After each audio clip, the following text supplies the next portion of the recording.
Well, it's good to be back. Although last weekend I was just across the way, but it came to my attention that you guys got a real life-size picture of my weekend last week. So it was fun. It was a great time.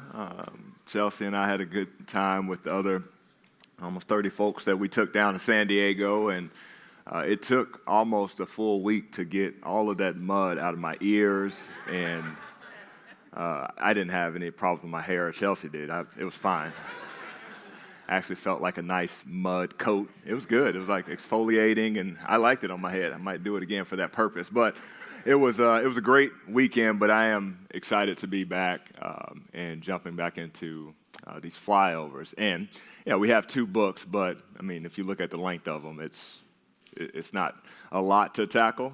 Shouldn't be a lot to tackle, but there's a lot of depth within both of these books that I want to make sure that we get a chance to cover. So we'll go through it at great depth, but you will be out of here at a normal time, so don't worry about that. But if you look at Habakkuk, we'll start with Habakkuk, of course, just the order that we're going to go in today. But if I had to do an award ceremony for the minor prophets, right? You think about school or high school, and you probably had an award ceremony that you would do. If I had to do an award ceremony for Habakkuk, he would win the most relatable award. He would win that because he is the minor prophet out of all of them that I think is the most like all of us. Right? He asked a question that all of us have asked at some point in time about things that go on in this life. And we wonder and know that God is sovereign, that he is in full control over everything that is happening. Every thought that happens, he knows it before it's even thought. Every action that happens, he knows it.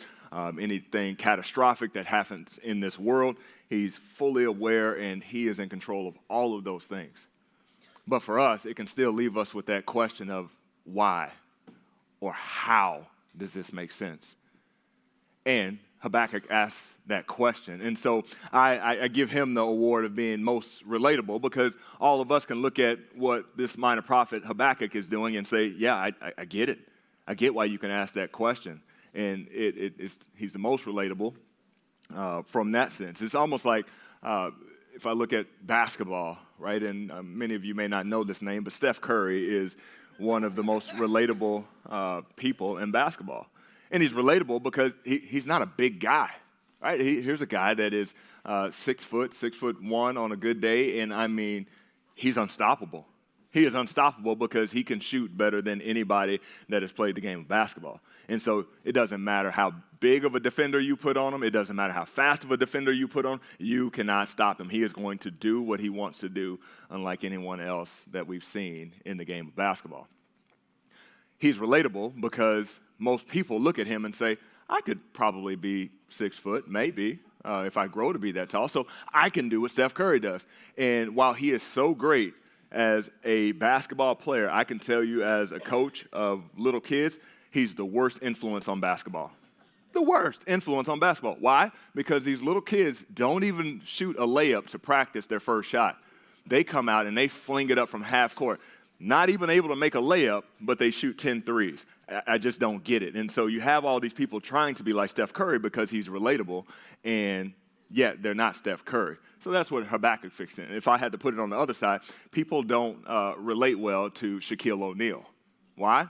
Because you're just not 7'1", 325 pounds. You just don't see that often, right? And so you don't see people saying, I want to be like Shaq, unless they're big. Unless it's like me playing Jay Wharton in basketball, then I want to be like Shaq, and I want to do that to him. But that's because there's a size advantage, right? The average person isn't thinking that because they're not relatable. Well, Habakkuk is relatable for all of us because he thinks the same way that we have thought sometimes when things go wrong or different than we would plan in our life. And so we're going to take a look at Habakkuk first and find out just the way he's thinking and why he relates so much to us. But then in the end, how he turns it, how we all should turn it in the end, if we do have these thoughts, back to who God really is. And God presents himself well in the entire Bible, but specifically in this book as he responds back to Habakkuk as they're having this conversation. But let's look at the background of it to understand a little bit more detail about the book. And the first thing that we need to know is the date. So I've dated it around 609 BC. And so 609 BC, of course, if you look at the graph that we normally use for each one, that gives us a date of when they were ministering and the kings that they were with. You see that Habakkuk is in the time of Jehoiachin. And so King Jehoiakim was basically forced into submission by Nebuchadnezzar. So Babylon is on its way. Babylon is in power right now, and they are about to invade and take over Judah.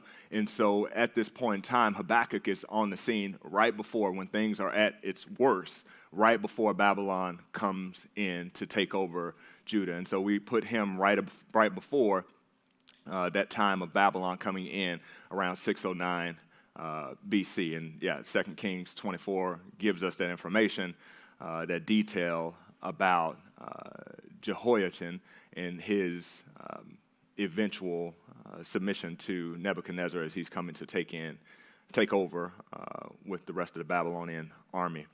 The time right now is a ton of injustice happening. Right? Injustice is happening. Rebellion is happening. It's just a mess. Right? It's a mess, and the prophet here is asking, well, why is this happening? Why is this happening? There's a mess going on right now, God, and you're not doing anything about it. There's crime, there's violence, all of this is happening. And we are supposed to be your people. Where are you at? Where are you at? What are you doing? Why are you just sitting back? And so major injustice, rebellion happening during this time. And as I've alluded to, this book, as I said, is very practical and relatable to us, because it's essentially not the prophet coming out saying, here's what's going to happen to a nation like we see with the other ones, but he's having a conversation with God. He's speaking to God, asking God, where is he? And God is responding to him with responding to his complaint that he has, giving him the detail of, look, you have no idea. You have no idea what I'm even doing. Your mind couldn't even wrap around the thoughts, or you couldn't even have the thoughts of what I'm going to do with Israel in my ultimate plan. And so that's the summary of it, but he is ultimately frustrated with God. Frustrated that God is not doing what he feels God should be doing at this point in time. And so you look at the structure. You have, of course, again, Habakkuk speaking, and then this sphere of blue is my representation of God. This is one of the hardest things with these keynotes is every time I have to, I'm thinking about God, I'm like, I don't know, what do you put? I don't know. I could just put God up there, but that seems boring, so I don't know. This is creative, I guess, a circle that's coming out. But let that circle represent God for this keynote, all right? But Habakkuk over here has these complaints, right? He's frustrated. And so it structures very nicely the book of Habakkuk. And complaint number one comes right out of the gate. First few verses, in verses 2 through 4, he gives his first complaint to God. Again, where are you, God? Why are you not doing anything? How many times have we asked that question? How could this happen? It doesn't make sense to me. It doesn't make sense that this could be something that's good. That's his first complaint, verses 2 through 4. Well, then, of course, God responds to that. He responds to the prophet's complaints and gives him a little bit of a taste of, you have no idea even if I told you. Right? Well, then that prompts another complaint, even further frustration that he has of God's response to his initial complaint, that he's got to come back with more. I got something else for you to add on top of that. Well, then God responds to that in a more detailed way, and it ends with a prayer of praise, a psalm of praise that Habakkuk is left with, because he's just in awe. He's speechless about how God operates and how in control God is of every single molecule on this earth, in space, all of it. So let's look at complaint number one. Complaint number one, coming in Habakkuk 2 through 4, the prophet says this: "O Lord, how long shall I cry for help, and you will not hear? or cry to you violence, and you will not save? Why do you make me see iniquity?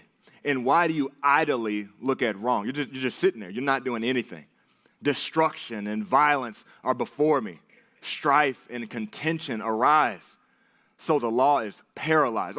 There's nothing happening. The law is not being abided at this point in time. Nothing is happening.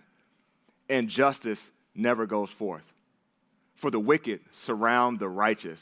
God, we're supposed to be your people. They surround us right now. So justice goes forth perverted. Here's what this throws up. It is the theological term theodicy.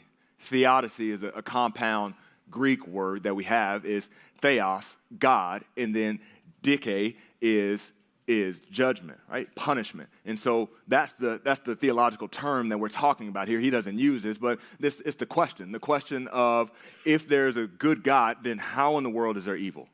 How in the world is there evil? It's the question that we've all had. It's the question that you've gotten from your non-Christian neighbors and your family members is, if there's a good God, if God is truly good, then how is there evil? Well, that word is theodicy, right? Theodicy is that word that we need to define it as, even though you don't have to say that, but just know that. And yeah, here's the thing. If there's a good God, then why is there evil? But here's a little apologetics for that question in particular. It'll just at least get it off of you, because there's a lot of pressure when that question comes, right? You're starting to think like, where do I even start? Where do I even? And here's a great way to start. God did not create evil. It's the absence of goodness. Did God create evil? No, God didn't create evil. What is evil? Evil needs to depend upon goodness. And so in order for you to say something is evil, there has to be a standard of good. There has to be a standard of good, because evil can't exist on its own. Right? It's just like a wrinkle on your shirt. A wrinkle on your shirt doesn't exist without your shirt. Right? You can't just have a wrinkle. You don't say, hey, there's a wrinkle right there. No, it has to be on something. It has to be on your shirt. It can't exist without your shirt.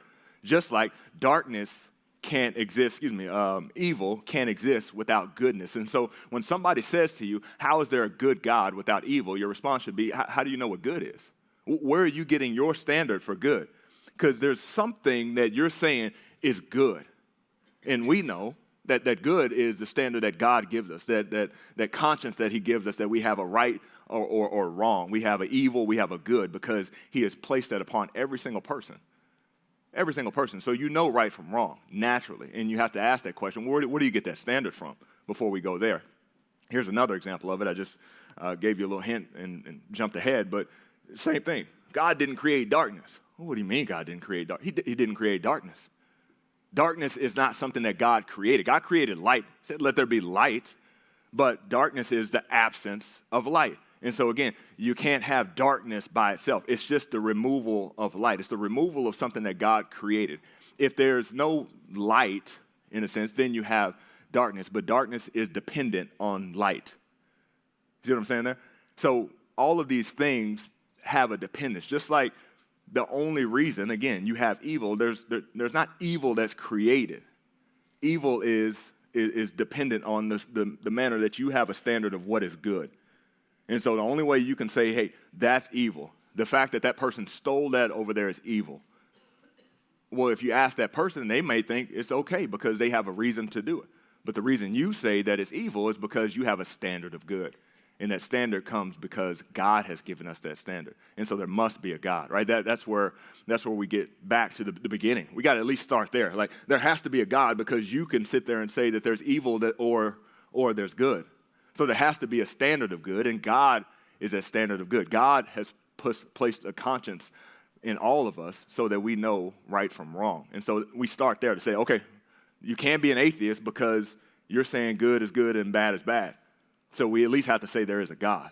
And then that gets us to, well, what does God want from us here, right? And then we keep going into, okay, God's given us his word. And then God's given us an expectation for this life.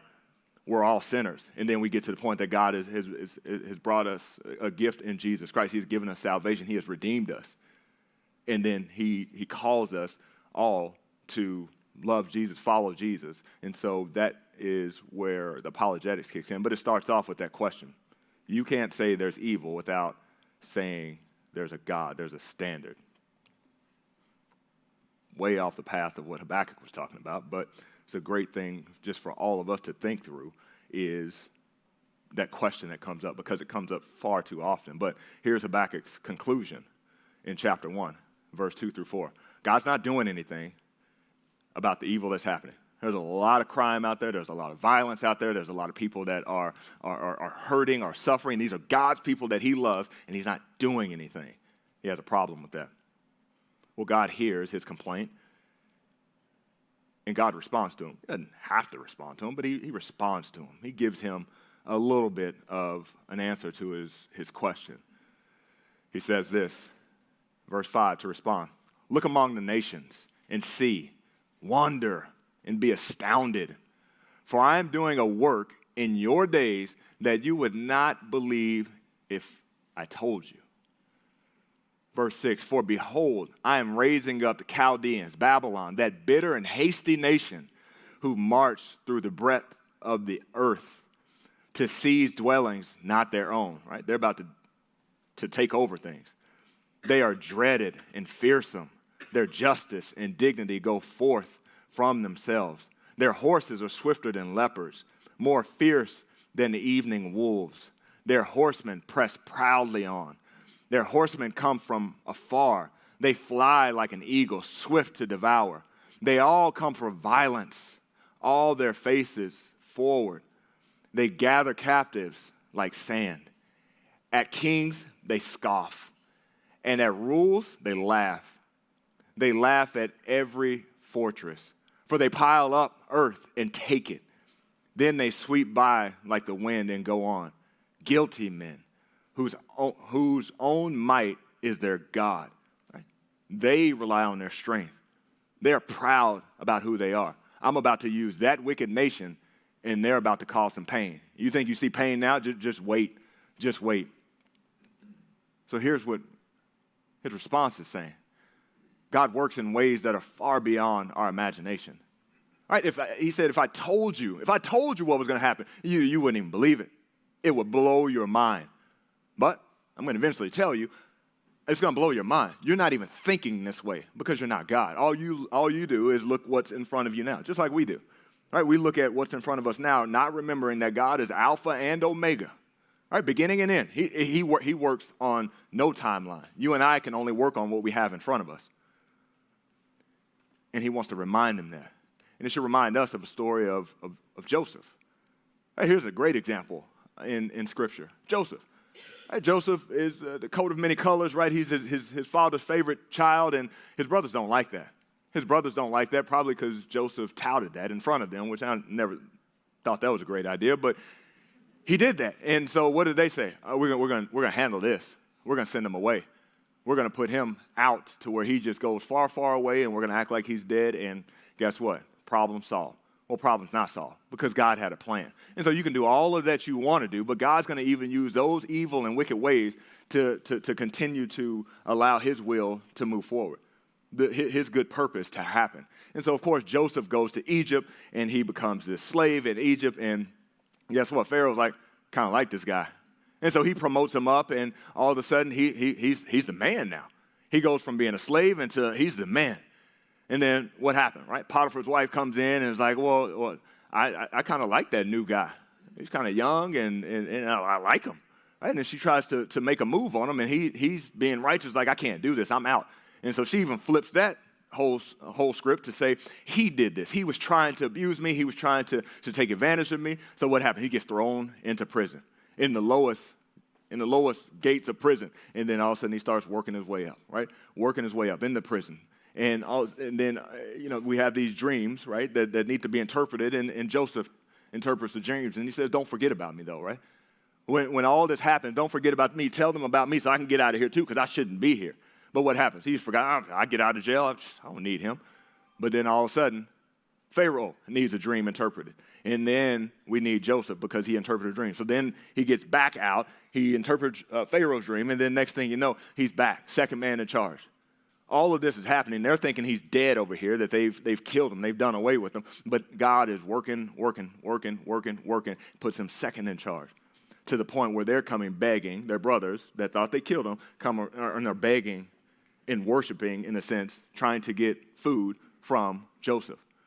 And if you go back to Joseph's dreams, he said, I'm going to lord over you. And so he wasn't wrong there, right? He wasn't even wrong when he was telling his brothers what was going to happen, because it ended up happening. They come to him and they're begging for food and all this stuff, and he's the man. He's second in charge. He's the one that's determining who gets food and who doesn't get food. And so it actually happened. But again, all of this evil happened, and we know the verse at the end, right? They did it for evil, but God did it for good. God needed all of that to happen. God needed Joseph to go to Egypt. He needed somebody to get him to Egypt. So his brothers shipped him off to Egypt. They thought they were doing something good on their eye. God's working through that. Right? He was thrown in prisons. God's working through that. He was raised up and he interpreted a dream. God's working through that. He's second man in charge. God did all of that. And so all of this to remind ourselves, God is sovereign. God is sovereign over everything that happens, and will use it for his good purpose. I'm sure when Joseph was in prison at that time, in jail, that he was probably like, something's wrong. Why, God? Why do you have me here? Right? Why do you have me here? But then let the story play out, because God is not time-bound. God is not focusing on our present alone. Right? He's working with unlimited time. Right? There's no time with God for his purpose to happen. And so that should be a reminder for us. But Habakkuk didn't take that very well. You know, I'm not buying that, because you said Babylon. Babylon, the worst nation you're going to use? See what he says. Are you not from everlasting? It just baffles me. It's like, hey, God, let me remind you who you are, because you seem to forgot. Right? Are you not from everlasting? Oh, Lord, my God, my Holy One, question. We shall not die. You had a promise. We shall not die. Oh, Lord, you have ordained them as your judgment, and you, O rock, have established them for reproof. You who are of pure eyes then to see evil and cannot look at wrong. Why do you look idly, look at traitors, and remain silent when the wicked swallows up the man more righteous than he? You make mankind like the fish of the sea, right? Like crawling things that have no ruler, right? We have no protection, we have no ruler. You make all of us. He, Babylon, brings up all of them with a hook. He drags them out with his net. He gathers them in his dragnet. So he rejoices and is glad. He's just gathering up God's people, your people, and he's just mocking us. He's making fun of us. Therefore, he sacrifices to his net and makes offerings to his dragnet. For by them, he lives in luxury, right? He's living in luxury now because he's taking us, and his food is rich. Is he then to keep on emptying his net, mercilessly killing nations forever? Is that what Babylon's going to do? Is that what Babylon's going to do, God? I will take my stand, my watch post, and station myself on the tower and look out to see what he will say to me and what I will answer concerning my complaint. So you have this picture of Habakkuk.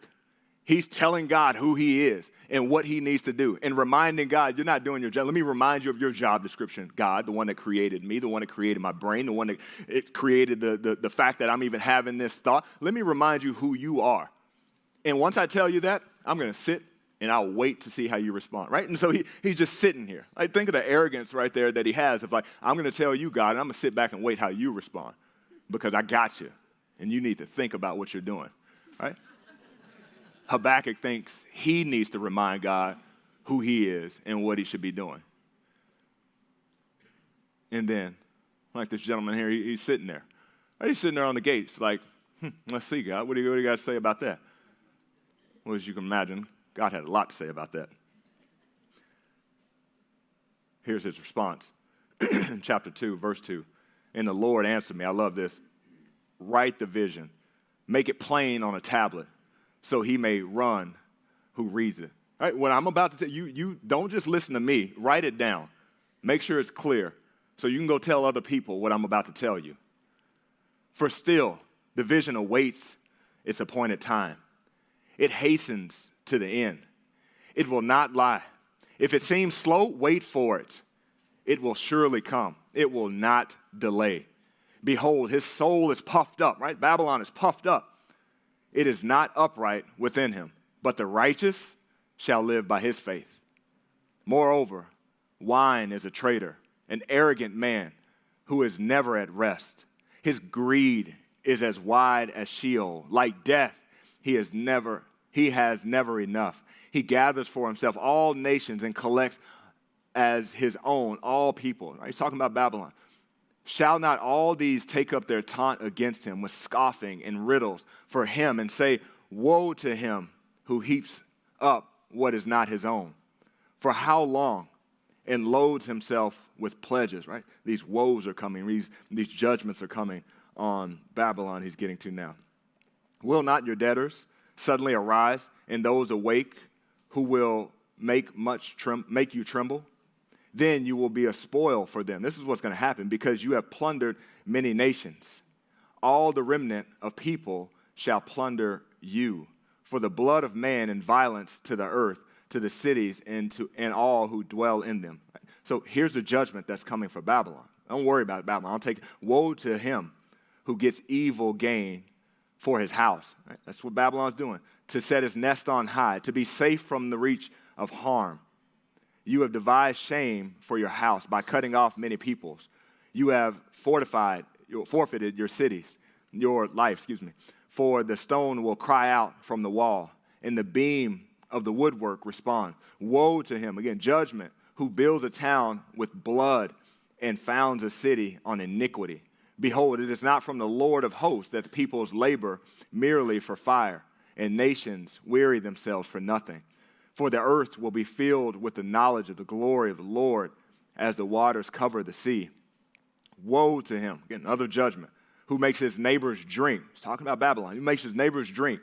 You pour out your wrath and make them drunk in order to gaze at their nakedness. You will have your fill of shame instead of glory. Drink yourselves and show your uncircumcision. The cup of the Lord's right hand will come around to you, and utter shame will come upon your glory. You think you're in charge, you think you're all glorious and powerful. God's going to take care of it. The violence done to Lebanon will overwhelm you, as will the destruction of the beasts that terrified them. For the blood of man and violence to the earth, to the cities and all who dwell in them. What profit is an idol when its maker has shaped it? A metal image, a teacher of lies. For its maker trusts in its own creation when he makes speechless idols. Woe to him, last one, woe to him who is a wooden thing. Right? You're a wooden thing. Awake to a silent stone. Arise. Can this teach? Behold, it is overlaid with gold and silver, and there is no breath in it at all. But the Lord is in his holy temple. Let all the earth keep silence before him. So in response to Habakkuk, he gives these 5 woes. He tells them that he's going to use Babylon, but he tells them, hey, don't you worry. I got all of this in control. I got something for Babylon too once they're done doing my work. They think they're doing their own work. They're doing my work. And because of their injustice and because of their crime, because of their punishment, I got something for them too. And here, let me lay it out for you what I'm going to punish them for doing. Here's the crime that they had, right? Unjust gain. Right, verse 6, woe to him who heaps up what is not his own. So you've taken something that's not yours and you've built it up and used it as it's yours. Right, that's unjust gain. He loads himself with pledges. Second woe that he gives, right? Self-exaltation, verse 9. Woe to him who gets evil gain for his house, right? To set his nest on high, right? He's stealing, he's plundering, he's doing all this stuff to set his nest on high, to make him seem like he's high and mighty, that he can't be touched, that he's safe, no one can reach him. You've stolen, you've created this violence for your self-exaltation. God's got something to say about that, and he's going to judge them for that. Verse 12, foundation of sin. Woe to him, right? Judgment on him who builds a town with blood and founds a city on iniquity, on sin. You've built your whole empire based on sinful acts. God's going to do something about that. It may seem okay in the present time, it may seem like you're getting away with it, but rest assured, God is going to judge that. He wants Habakkuk to know that. Number 4, woe that he gave here, verse 15. Woe to him who makes his neighbors drink. You pour out your wrath and make them drunk in order to gaze at their nakedness. Right? You're giving them alcohol. You're manipulating them so you can take advantage of them, so you can be violent towards them. You can do all these things you want to do. God's got something to say about that. Verse 19, last one, idolatry. Woe to him who says to wooden things, right? You have these carved images. You carved images, silent stones. Can they teach?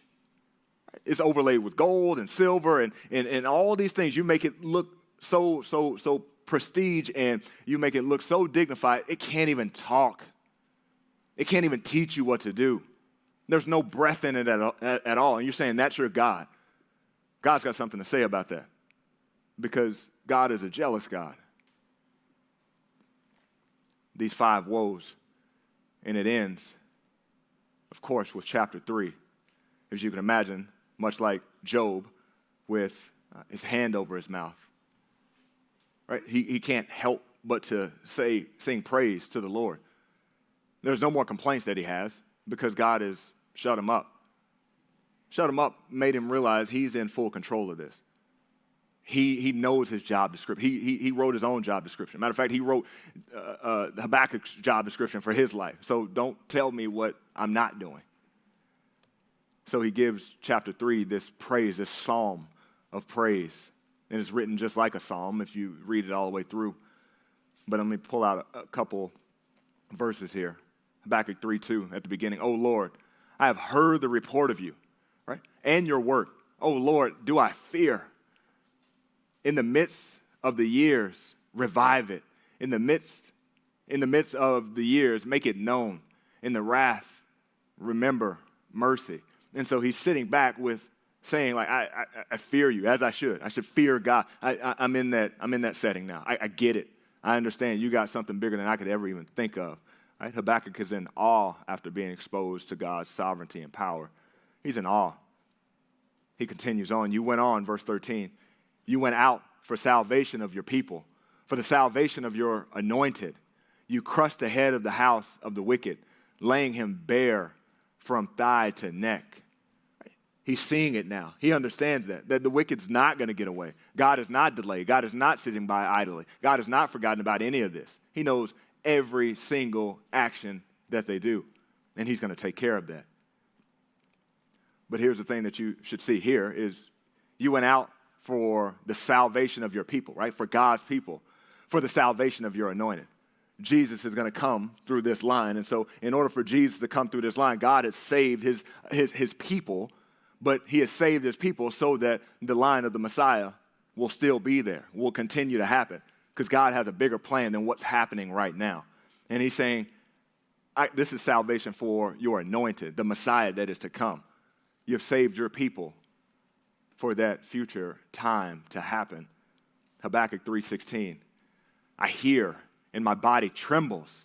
My lips quiver at the sound. Rottenness enters into my bone. My legs tremble beneath me." Right? All of this stuff is happening, right? It's scary. It's causing me to tremble. I don't like it. It's painful. I see all of this violence. I just think it's awful. Sounds like a lot of what he was complaining with before, but look how he ends this. "Yet I will quietly wait for the day of trouble to come upon people who invade us." Right? What is he saying? I'm at a peace now. I'm at peace. Nothing externally has changed. It's still bad. It's still violence. It's still iniquity. It's still all of that happening. But what's changed? His understanding of who God is and what God's plan is and what God is doing in this. And so, same thing with you and I. When we get into those settings of like, man, this is crazy life. How is this happening right now? How is this person sick? How is this person passed away? How did this tragedy happen in someone's life? How would you do that? It's important for us to remind ourselves who God is and his plan that he's working on that will not be thwarted, and that's ultimately good, and that he has vision from beginning to end. Habakkuk has that at the end, and he can do nothing but praise, because no matter what happens, he knows God's in full control, and he knows God's going to work it all out for good.